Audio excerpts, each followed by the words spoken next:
My name is Hayden Baker and welcome back to Hayden Cinema, and today we're going to be talking about the movie Novocaine.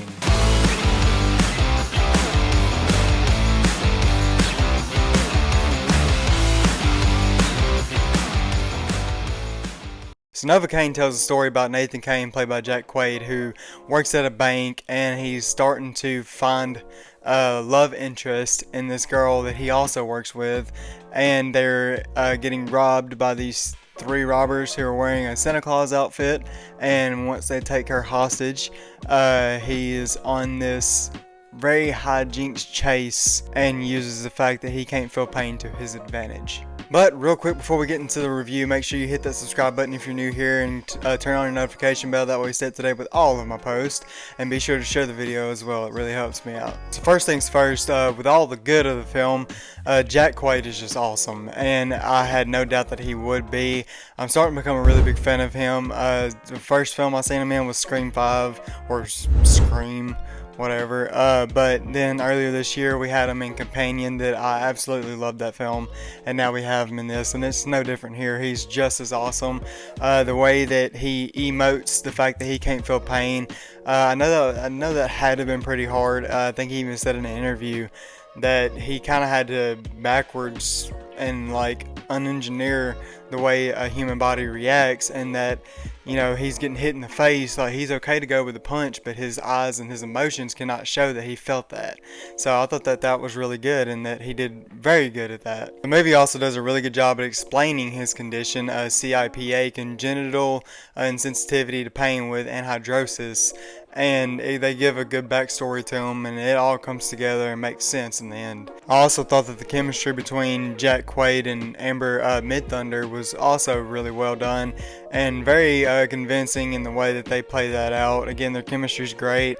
That little plot there with him falling in love with her, and her just being a really good person to him, that he hasn't had that. You know, it shows that he's had bullies who give him this nickname Novocaine, and they basically just beat the hell out of him when he was a kid, and people continue to bully him over that.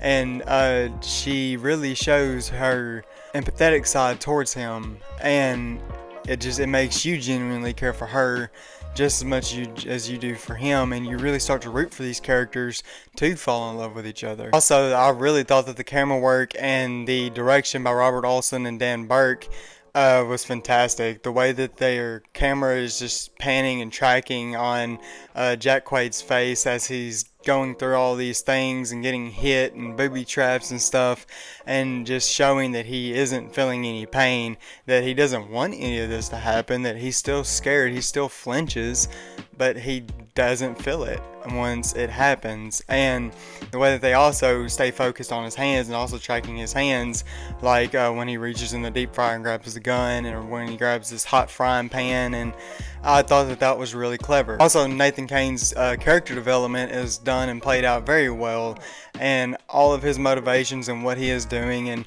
his goal to save this girl that he thinks he might love, and the story with him, the backstory. I mean, everything about this character I absolutely adore. Like, it's awesome to have characters like this, like quirky, kind of geeky in a way, characters that aren't outgoing in any way, but they're really smart, and they're really caring and loving for other people, even though they don't receive that end for themselves.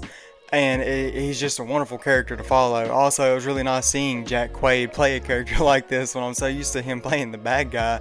It's really refreshing. Also, now the humor that does land in this, which I will get into the humor later, but the humor that does land is the physical comedy within him not feeling anything, and all these fights that he's getting in with these robbers who are dressed up as Santa Claus. And I thought that, again, the physical comedy was pretty on point. But now that's a great segue to the middle emotions that I have towards this film. Now, the humor isn't as great as I was expecting it, and sadly the best jokes are in the trailer. Jacob Batalon is basically, all he is just like a rated R Ned Leeds from the Spider-Man movies. It's like he's kind of playing the same character in every movie, from Tarot, Spider-Man, and now this. which are the only movies I've seen him in, but he's kind of the same character, and that might not be his fault. That might be how he's directed in all these movies, but it would be nice to see him do something else and play a different type of character instead of just always being like the man in the chair or the comedic relief. Now the downside.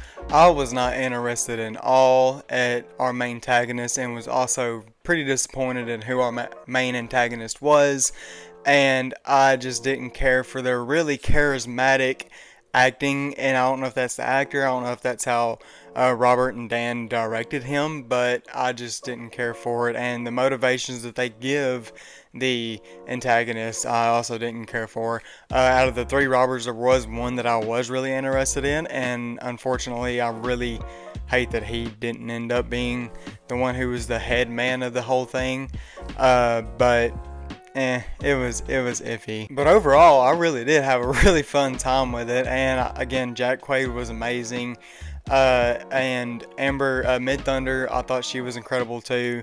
Now Jacob Batalon, he was okay. He had some really funny dialogue in the introduction of his character, but other than that, it's just the same thing.